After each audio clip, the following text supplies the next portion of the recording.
বাড়িতে কেশু এসেছে বলে সবার মনে এত আনন্দ। শুভ নিশ্চয়ই খুশি হয়েছে, কিন্তু আমি জানি এখনো ওর মনে শ্রীর চিন্তাই ঘুরছে।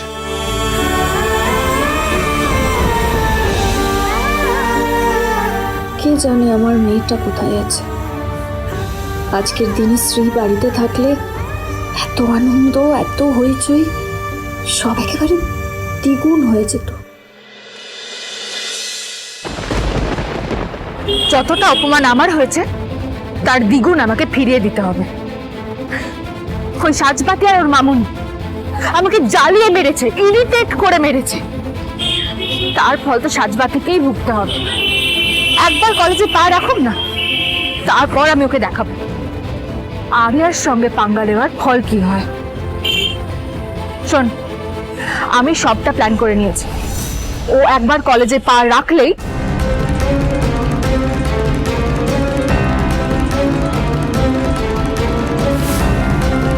প্ল্যানটা বোঝা গেছে তো, কাজটাও যেন হয়েছে।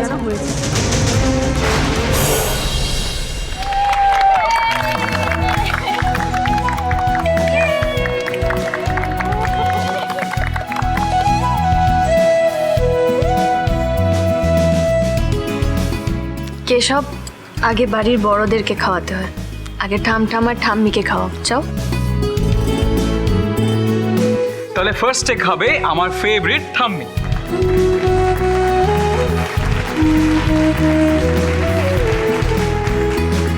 এইবার খাবে ঠাম ঠাম ঠাম ঠাম দেখি।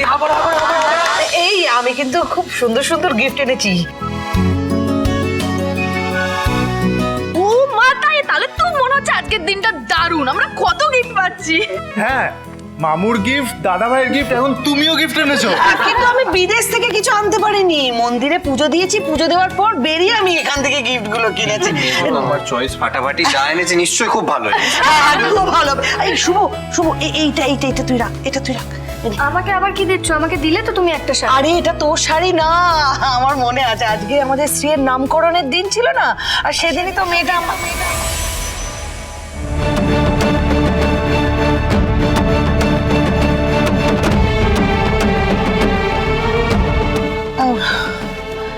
আসলে আমি মন্দিরে পুজো দিতে গেছিলাম, তো আমি খুব মন দিয়ে প্রে করেছি যাতে আমাদের শ্রী সুস্থভাবে আমাদের কাছে ফিরে আসে।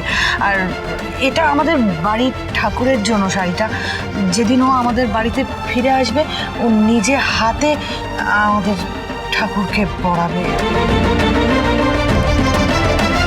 ততদিন এই শাড়িটা তোলা থাকবে তোর কাছে, তুই যত্ন করে রেখে দে।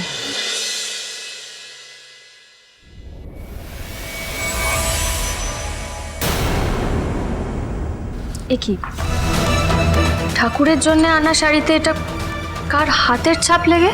সত্যি তো, এটা কারোর হাতের ছাপ মনে হচ্ছে না।